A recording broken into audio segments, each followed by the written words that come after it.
நீங்கள் பார்த்துக் கொண்டிருப்பது உங்கள் விஜய்.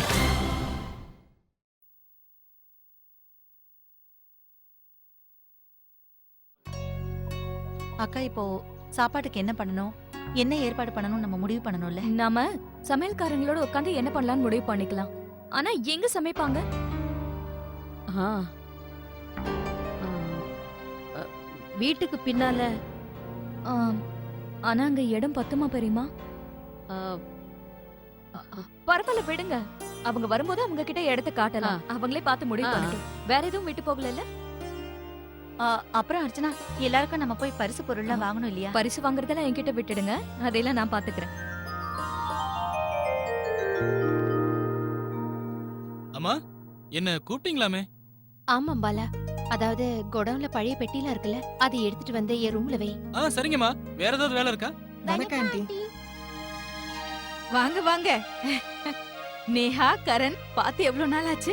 பாலா, ராகுல சீக்கிரமா வர சொல்லுப்பா. அவனோட ஃப்ரெண்ட்ஸ் வந்திருக்காங்கன்னு சொல்லு. சரிங்கம்மா. ஏன் நிக்கிறீங்க? உட்காருங்க. இல்ல, நாங்க நோட்ஸ் வாங்கிட்டு போலான்னு வந்தோம். ரெண்டு பேரும் எப்படி படிக்கிறீங்க? நல்லா படிக்கிறோம். நீங்கெல்லாம் கூட பிக்னிக் போறீங்க தானே? எது? அதான்ப்பா, ஸ்கூல்ல எல்லாரும் பிக்னிக் போறீங்க தானே? அது வந்து hi Karan. Hi. Hi Neha. Hi. அடச்சே, நான் மறந்தே போயிட்டேன். நீ சயின்ஸ் நோட் கேட்டிருந்தல, வா நான் எடுத்து கொடுக்குறேன். ஆண்டி ஏதோ பிக்னிக் பத்தி சொல்லிட்டு இருந்தாங்க. எங்களுக்கு என்ன சொல்றதுனே புரியல. முதல்ல ரூமுக்கு வா, பேசிக்கலாம். இது பாருங்க, அழகா இருக்குல்ல? அழகா இருக்குமா? ரொம்ப ரொம்ப அழகா இருக்கு. எந்த புடவையமா கட் பண்ண? அம்மா, அது என்னோட பழைய புடவையே தான். சில புடவையெல்லாம் துவைக்கும் போது கிழிஞ்சிருச்சுல, சிலதுல கரை படிஞ்சிருந்தது, சிலதுல நூல் பிஞ்சிருந்தது. அந்த புடவையெல்லாம் கட் பண்ணி இதை பண்ணிட்டேன். எங்க காலத்துல இந்த மாதிரி சுருக்கு பையில தான் பரிசு கொடுப்போம். இதுக்குள்ள பரிசெல்லாம் வைக்க முடியுமா? ஆமா, ஏன் வைக்க முடியாது? இத பாருங்க, இது மெஹந்தி கோன், இது வளையல், அப்புறம் இது குங்குமச்சுமிழ், அப்புறம் பொட்டு, அப்புறம் கண்மை. பாத்தீங்களா, எல்லாத்தையும் உள்ள வச்சாச்சு. அது மட்டும் இல்லம்மா, சுமங்கலிகளுக்கு இதை விட சூப்பரான பரிசு என்னவா இருக்க முடியும்? ஆமா அர்ச்சனா, உன்னோட ஐடியா ரொம்பவே நல்லா இருக்குமா. ஆனா குங்கும சிமிழ் மட்டும் வெளியில கொடுத்தா ரொம்ப நல்லா இருக்கும்ல. அம்மா, பரிசுல தங்கம் வெள்ளிக்கெல்லாம் என்ன இடம் இருக்கு? நாம சந்தோஷமா வாழ்த்துக்களோட இந்த பரிசுகளை கொடுக்கறோம். நீங்க வேணா பாருங்க, எல்லாருக்கும் இந்த பரிசுகள் பிடிக்கும். பரிசுகளால சொந்தங்களுக்குள்ள உறவுகள் பலப்படும் சொல்லுவாங்க. அர்ச்சனா, நீ இவ்வளவு ஆசையா செஞ்சிருக்கும் போது இந்த பரிசெல்லாம் மத்தவங்களுக்கு பிடிக்காம போகுமா? ஏன் அர்ச்சனா, குறைஞ்ச நேரத்துல நீ எவ்வளவுன்னு செய்வ? இன்னும் எல்லாரையும் அழைக்க வேண்டியது பாக்கி இருக்கே. அதெல்லாம் நான் பாத்துக்கிறேன். எப்படி? அம்மா, எனக்கு கொஞ்சம் டைம் கொடுங்க, அப்புறமா நான் சொல்றேன். என்னது அர்ச்சனா, எவ்வளவு வேலைமா பண்ணுவ? ரொம்ப டயர்ட் ஆயிடுவ. அலங்காரம், விளக்கு, பரிசு, இப்ப அழைக்கிறதுமா? அது மட்டும் இல்லாம டைமும் கம்மியா இருக்குமா. அம்மா, எல்லாத்தையும் நான் பாத்துக்கிறேன், அதுவும் நல்லபடியா முடிக்கிறேன். சரி, உன் இஷ்டம். உனக்கு சரின்னு படுறத செய். சரி சரி, வா, ஏதாவது சாப்பிடு. காலையில இருந்து எதுவுமே சாப்பிடல. ஜவுளிக்காரர் வேற வருவார்ல, அர்ச்சனாவுக்கு புடவையெல்லாம் எடுக்கணும். அட, உங்களுக்கெல்லாம் சேர்த்து எல்லாருக்கும் வாங்கிக்கலாம். இல்ல அர்ச்சனா, எங்க கிட்டதான் ஏற்கனவே நிறைய புது புடவைங்கெல்லாம் இருக்கே, அதுல ஏதாவது ஒண்ணு கட்டிக்கிறோம். அம்மா, வருங்கால பாட்டிக்கும் பெரிய பாட்டிக்கும் இந்த சீமந்தம் ரொம்ப விசேஷமானதுதான். நீங்களும் வாங்கி. சரி சரி அர்ச்சனா, அப்புறமா பேசிக்கலாம். முதல்ல வா, வந்து சாப்பிடு. நான் சாப்பாடு எடுத்து வைக்கிறேன். வாங்கக்கா. வாமா.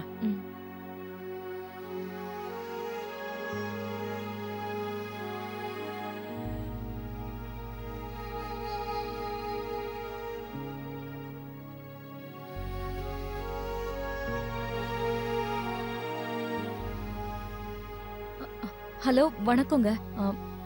நான் உங்ககிட்ட ஒரு விஷயம் பேசணும். இது எல்லாத்தையும் ஒண்ணா அந்த பக்கம் எடுத்து வை. சரிங்கம்மா.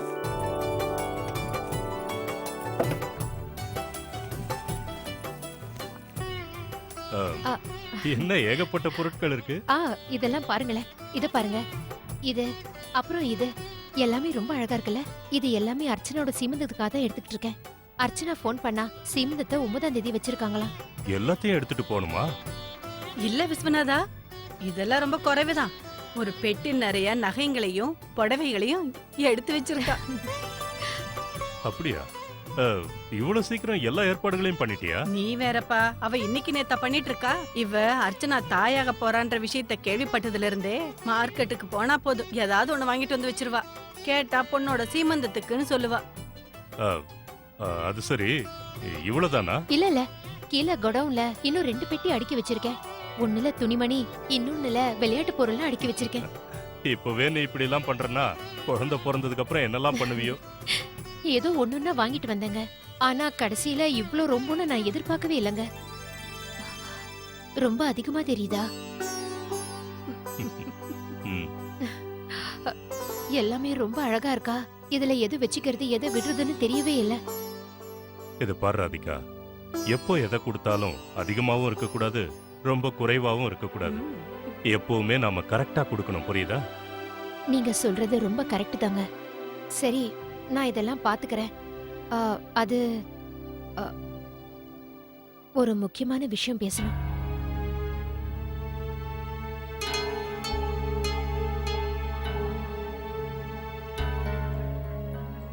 எட்டாவது மாசம் பிறந்த உடனே அர்ச்சனாவை நம்ம வீட்டுக்கு கூட்டிட்டு வந்துடலாம்னு தோணுது. குழந்தை பிறந்த வீட்டுல பிறந்தாதான் நல்லா இருக்கும். பொதுவா தலைப்பிரசவங்கிறது பிறந்த வீட்டுல தானே நடக்கணும். ஆனா சம்மந்தி வீட்டுல இதை பத்தி எப்படி பேசுறதுன்னு தெரியல.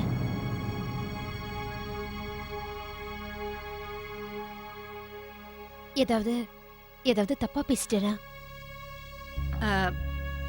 இல்ல, நீ சொல்றது சரியாதான் இருக்கு ராதிகா. ஆனா இத நம்ம யோசிச்சுதான் முடிவு பண்ணணும். இது பாரு, இந்த முடிவை நாம எப்படிமா எடுக்க முடியும்? நாம மட்டும் இல்ல, இந்த முடிவை நம்ம சம்மந்தி கூட எடுக்க முடியாது. ஏன்னா இந்த முடிவை அர்ச்சனா மட்டும்தான் எடுக்க முடியும். அவளுக்கு எங்க இருக்க பிடிக்குதோ, எங்க சந்தோஷமா இருக்கோ அங்க அவ இருக்கட்டும். அது மட்டும் இல்லாம அர்ச்சனாவோட சந்தோஷம் ஒரு பக்கம் இருந்தாலும் எல்லாருக்கும் எது பிடிக்குதோ அதைத்தான் நம்ம பண்ணணும். அதெல்லாம் சரிங்க, இது இருந்தாலும் பாரு ராதிகா, உனக்கே தெரியும் இல்லையா, சம்மந்தி வீட்டுல இப்போ ரொம்ப கஷ்டப்பட்டுக்கிட்டு இருக்காங்க. எல்லாத்தையும் இழந்தும் கூட அவங்க தைரியத்தை கைவிடல. அவங்க வம்சம் வளரப்போகுதுங்கிற சந்தோஷத்திலையும் நிம்மதியிலையும் தான் அவங்க இருக்காங்க. பிறக்க போற குழந்தை தான் அவங்களுக்கு எல்லாம்னு நினைக்கிறாங்க. நாமளும் அவங்க என்ன ஆசைப்படுறாங்களோ அதைத்தான் செய்யணும் ராதிகா.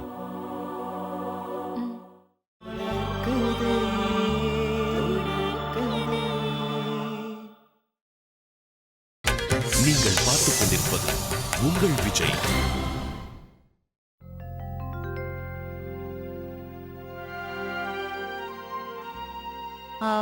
அது என்னன்னா அழகாதான் இருக்கு. ஆனா நாங்க எதிர்பார்க்கிற அளவுக்கு துணி ஒன்றும் வெயிட்டா இல்லையே. இந்த தடவை நீங்க எடுத்துக்கிட்டு வந்த புடவை எதுவும் நல்லா இல்லையே.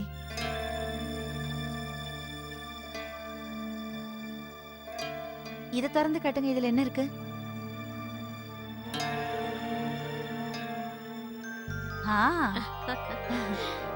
இது ரொம்ப அழகா இருக்குல்லக்கா. பாரு அர்ச்சனா, இத பாரு.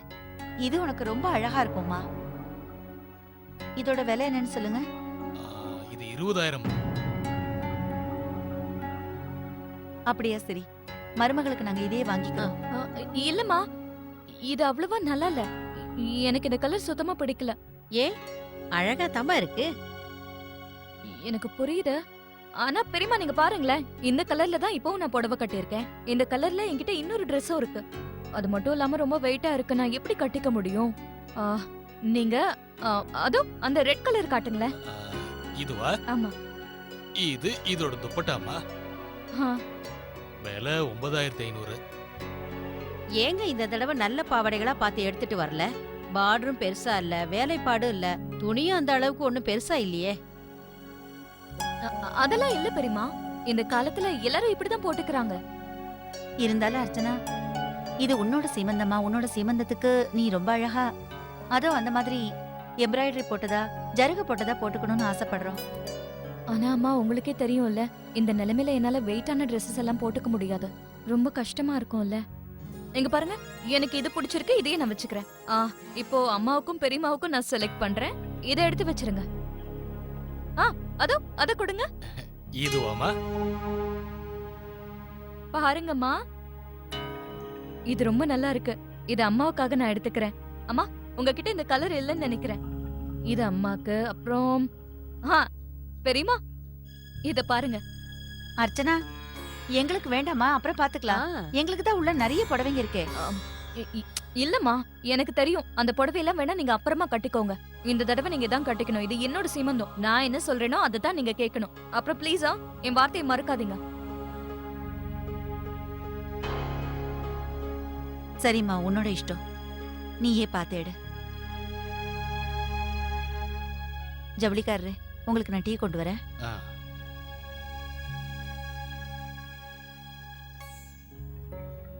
ஜவுளிக்காரரே, நான் தான் உங்களை லேசான ட்ரெஸ்ஸஸ் கொண்டு வர சொன்னேன். தேவையில்லாம என்னால நீங்க தான் பேச்சு வாங்குனீங்க. என்ன மன்னிச்சிருங்க. அதெல்லாம் எதுக்குமா? பரவாயில்ல விடுங்க. எனக்கு எல்லாம் தெரியும். நான் சின்ன வயசுல இருந்தே உங்களை பாக்குறேம்மா. உங்களுக்கு எப்பவுமே இந்த நல்ல குணம் இருக்குமா?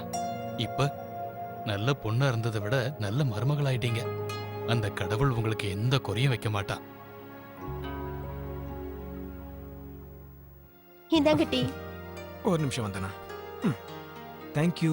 சூர்யா, அர்ச்சனாவோட சீமந்தத்துக்கு அவளுக்கு என்ன gift கொடுக்கலாம்னு நினைக்கிறீங்க? நீ தானே அவளுக்கு பெஸ்ட் ஃப்ரெண்டு. நீ ஏதாவது யோசிச்சு தானே வச்சிருப்ப. நானும் கொஞ்ச நாளா பாக்குறேன், அவ ரொம்ப டென்ஷனா தான் இருக்கா. அதனால அவங்கள ரிலாக்ஸ் பண்ண அர்ச்சனா கார்த்திக் 2 பேருக்கும் டின்னர் கொடுக்கலாம்னு நினைக்கிறேன். இது மூலமாவது அவங்க கொஞ்சம் நிம்மதியா இருப்பாங்கல்ல.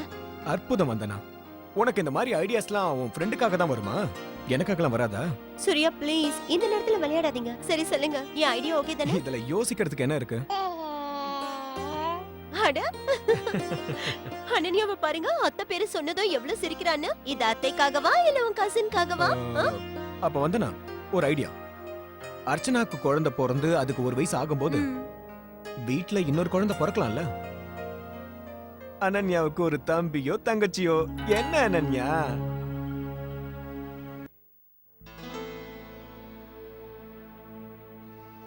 அட வந்துட்டீங்களா? உங்களுக்கு தண்ணி கொண்டு வரவா? வேண்டாம், நான் குடிச்சிட்டேன். இன்னும் கான்ட்ராக்ட் உங்க கைக்கு வரலன்னு நான் நினைக்கிறேன். ஒன்னும் பிரச்சனை இல்ல கார்த்திக், நாளைக்கு வந்துரும். கான்ட்ராக்ட் கிடைச்சிருச்சு அர்ச்சனா. என்ன? அப்படியா? அப்புறம் என்னாச்சு? ஆனா நமக்கு முழு பணம் கிடைக்கல. அப்படியா? கான்ட்ராக்டோட பாதி பணம் தான் கிடைச்சது. அதனால என்ன கார்த்திக், பாதி பணம் கிடைச்சிருச்சுல்ல, அப்படின்னா முழு பணமும் கிடைச்சிரும். கான்ட்ராக்ட் கிடைச்சிருச்சுன்னா என்ன அர்த்தம்? நமக்கு வேலை கிடைச்சிருச்சு. இதுல வருத்தப்படுறதுக்கு என்ன இருக்கு? நம்ம எப்படி எல்லாம் பிளான் பண்ணோம். குழந்தை சேவிங்ஸோட பணத்தை திருப்பி போட நம்ம கிட்ட பணம் இல்ல. கார்த்திக், குழந்தை பொறுக்கிறதுக்கு இன்னும் நிறைய டைம் இருக்கு. குழந்தை பொறுக்கிறதுக்குள்ள நிச்சயமா ஏற்பாடு பண்ண முடியும். கடவுள் குழந்தைய ஏன் 9 மாசம் வயித்துக்குள்ளேயே வச்சிருக்கான்னு இப்பதான் புரியுது. அப்பதான் குழந்தை பொறுக்கிறதுக்குள்ள குழந்தையோட அம்மா அப்பாவால நல்ல ஏற்பாடுகள் பண்ண முடியும். குழந்தைய நல்லபடியா வரவேற்க முடியும். குழந்தை பொறுக்கிற சந்தோஷத்தை நல்லா என்ஜாய் பண்ண முடியும். கார்த்திக், குழந்தை கொஞ்சம் கொஞ்சமா வளர்றத நீங்க பாத்துக்கிட்டு இருக்கீங்க. அப்புறம் என்ன ப்ராப்ளம் உங்களுக்கு? இந்த அனுபவமே நமக்கு எவ்வளவு சந்தோஷத்தை கொடுக்குது. ஒவ்வொரு விஷயத்துக்கும் ஏதோ ஒரு காரணம் இருக்குன்னு சொல்லுவாங்க. ஒருவேளை எல்லாமே ஒரே நேரத்துல ஒரேடியா முடிஞ்சு போயிடுச்சுன்னா அப்புறம் வாழ்க்கையை வாழறதுக்கான அர்த்தமே இருக்காதே. சொல்லுங்க, கரெக்டா? அப்புறம் எனக்கு என்னமோ பெரியப்பா கிட்ட விஷயத்த சொல்லிடணும்னு தோணுது. டெபாசிட்டுக்கு பணத்தை இப்படிதான் அரேஞ்ச் பண்ணணும்னு சொல்லிடலாம். சரி.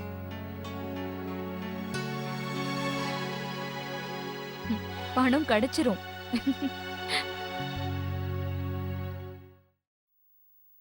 நீங்க அக்கா கிட்ட வீட்டை பத்தி சொல்லிட்டீங்களா? வீட்டை பத்தி சொல்லிட்டேன். நம்மளை பத்தி ரொம்ப கவலைப்பட்டாங்க. ஆனா அக்கா நம்மளை விட ரொம்ப தைரியசாலி. கூடிய சீக்கிரம் எல்லாம் சரியாயிடும்னு எனக்கே ஆறுதல் சொன்னாங்க. நம்ம ஆறுதலுக்காக சொன்னாங்கன்னு நீங்க சொல்றீங்க. பாவம், அவங்க மனசுக்குள்ள எவ்வளவு கவலைப்படுறாங்களோ. கார்த்திக், என்னப்பா, ஏதாவது பிரச்சனையா? அது வந்து உங்க எல்லார்கிட்டயும் ஒரு விஷயத்த சொல்லல. இது சந்தோஷமான விஷயம். கார்த்திக்கு கிளையண்ட் பணம் கொடுத்துட்டாங்களாம்.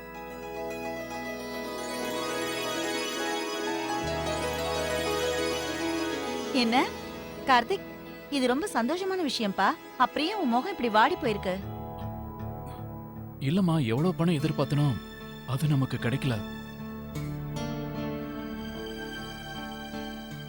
இத பாருப்பா, புது வேலை கிடைச்சிருக்கு. பணம் லேட்டானாலும் கைக்கு வந்துடும்ல.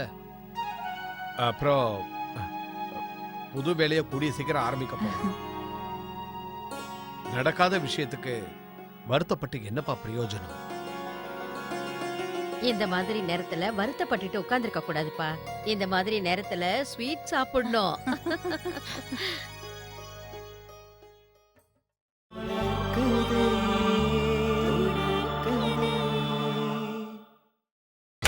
நீங்கள் பார்த்துக் கொண்டிருப்பது உங்கள் விஜய்.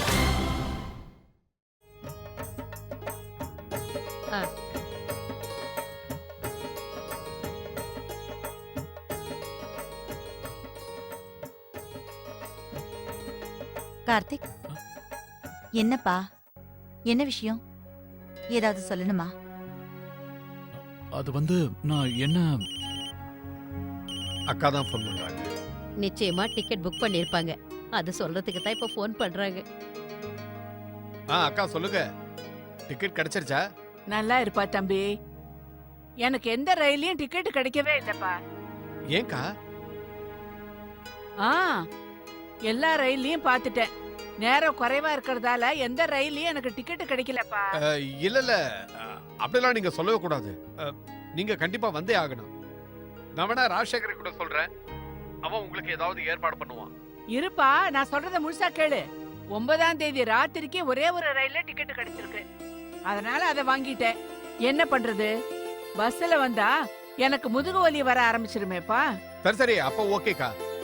9ஆம் தேதி நைட்டு அங்கிருந்து கிளம்புனா 10ஆம் தேதி காலையில இங்க வந்துருவீங்கல்ல? ஓகே. அப்ப அர்ச்சனாவோட சீமந்தத்தை நாங்க 10ஆம் தேதியே வச்சுக்கிறோங்க. நான் முடிவு பண்ணிட்டேன், அவ்வளவுதான். இந்த ஃபங்க்ஷனை பொறுத்த வரைக்கும் நம்ம விருப்பம் தான். எப்ப முடியுதோ நம்ம சௌரியத்துக்கு அப்ப மாத்திக்கலாம். நீங்க நிதானமா வாங்க. இங்க எல்லாருமே உங்களை எதிர்பார்த்துக்கிட்டு இருக்கோம். சரிப்பா, வச்சிடுறேன். கேட்டீங்களா? டிக்கெட் 9ஆம் தேதி ராத்திரி தான் கிடைச்சிருக்கு. அப்படின்னா விசேஷத்தை 10ஆம் தேதி வச்சுக்கலாம். இல்ல, அது வந்து இல்ல, அது வந்து அதான் நம்ம எல்லார்கிட்டயும் 9ஆம் தேதின்னு சொல்லிட்டோமே. ஆனா இன்னும் முறையா அழைப்பு கொடுக்கல. 10ஆம் தேதின்னு சொல்லிடலாம். ஆனா 9ஆம் தேதி நல்ல நாளுப்பா. ஐயர் சொல்லிருக்காரு. என்னமா விஷயம் காவேரி? விசேஷத்துக்கு இந்த மாதிரி நல்ல நாளா இதுக்கு முன்னாடி பார்த்தது இல்லையே. ஆமா பெரியமா, அத்தை வந்தாங்கன்னா அது எந்த நாளா இருந்தாலும் நல்ல நாள் ஆயிடாதா? எப்படி இருந்தாலும் எனக்கு அவங்களோட ஆசீர்வாதம் வேணும். வீட்ல அவங்க வந்தா எல்லாரும் நல்லா இருப்போம், ரொம்ப சந்தோஷமா இருப்போம். வேற என்ன வேணும்? நல்ல விஷயம் தானே, உங்களுக்கு இன்னொரு நாள் டைம் கிடைக்குது. அதானே? அப்படின்னா அர்ச்சனாவோட சீமந்தத்தை நம்ம 10ஆம் தேதி தான் பண்றோம். என்னாச்சு சாந்தி? அப்படி என்ன யோசனைல மூழ்கி இருக்க? நியாயமா நீ சந்தோஷம் தான் படணும். எல்லா வேலைகளும் நல்லபடியா நடக்க போகுது. இப்ப புதுசா எந்த கவலை வந்து உன்னை வாட்டுது? இல்லையே, கவலையெல்லாம் ஒண்ணும் இல்ல. அப்ப சரிமா அர்ச்சனா, பத்திரிகை எழுதும் போது அதுல 10ஆம் தேதின்னு தெளிவா போட்டுரு. சரி. அதெல்லாம் நாங்க பாத்துக்கிறோம். என்ன அவசரங்க? இப்பதானே ரொம்ப அவசரப்பட்ட. இல்ல, நான் அப்படி சொல்லல. பத்திரிக்கையோட சேர்த்து ஸ்வீட்டும் அனுப்பலான்னு இருக்கோம். இன்னும் ஸ்வீட் செய்யல. ஸ்வீட் வெளியில இருந்து வாங்கிடலாம், நானே ஆர்டர் பண்ணிடுறேன். நீங்க எதுக்காக இவ்வளவு டென்ஷன் ஆகுறீங்க? 9ஆம் தேதி வர இருந்தவங்க இப்ப 10ஆம் தேதி வர போறாங்க.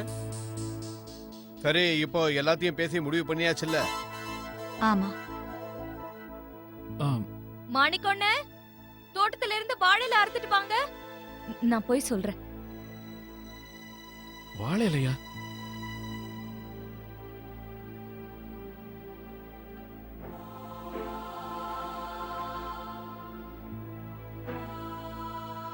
இப்ப நம்ம என்ன பண்றதுக்கா?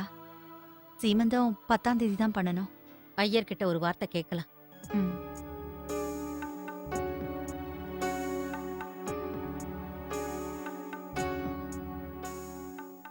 என்னாச்சு? போன் ஸ்விட்ச் ஆஃப்னு வருதுக்கா. இப்ப என்ன செய்யறது? அவர் 9ஆம் தேதின்னு குறிச்சு கொடுத்தாரு.